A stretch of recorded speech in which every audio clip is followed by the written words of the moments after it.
अर्चना को लड़की हुई। नॉर्मल डिलीवरी होने के कारण अस्पताल से उसी दिन छुट्टी मिल गई। पहला बच्चा था, घर में सभी बहुत खुश थे। सासू जी बहू के आराम के लिए हाल के पास वाले कमरे में बिस्तर लगा रही थी। बहू शाम को घर आ गई। बच्ची को देखने और अर्चना की खबर पूछने रिश्तेदार व पड़ोसी आने लगे। सासू माँ घर का सारा काम भी करती, अर्चना व बच्चे का ध्यान रखती और आने वालों का स्वागत भी करती।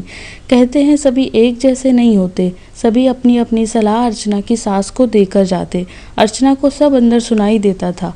उसी समय एक पड़ोसी की पत्नी आई और कहने लगी, देखो वैसे तो हम डिलीवरी में पूरा मेवा, गोंद, घी, काजू, बादाम, पिस्ता सब डालकर लड्डू बनाते हैं, पर अपनी लड़कियों के लिए।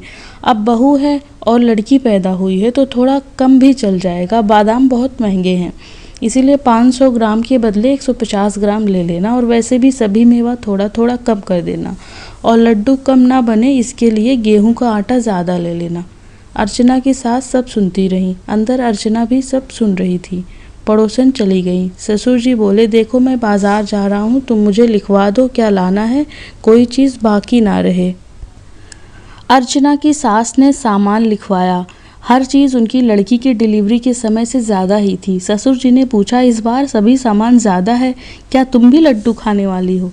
तब अर्चना की सास बोली, सुनो, जब बेटी की डिलीवरी आई थी तब हमारी परिस्थिति अच्छी नहीं थी और आवक भी कम थी। तब आप अकेले कमाते थे, अब बेटा भी कमाता है।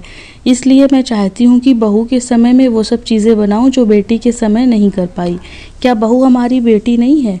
और सबसे बड़ी बात ये कि बच्चा होते समय तकलीफ़ तो दोनों को एक ही सी होती है, इसलिए मैंने बादाम ज़्यादा लिखे हैं। लड्डू में तो डालूंगी, पर बाद में भी हलवा बनाकर खिलाऊंगी, जिससे बहू को कमज़ोरी नहीं आए और बहू पोती हमेशा स्वस्थ रहें। अर्चना अंदर सब कुछ सुन रही थी और सोच रही थी कि मैं कितनी खुशकिस्मत हूँ।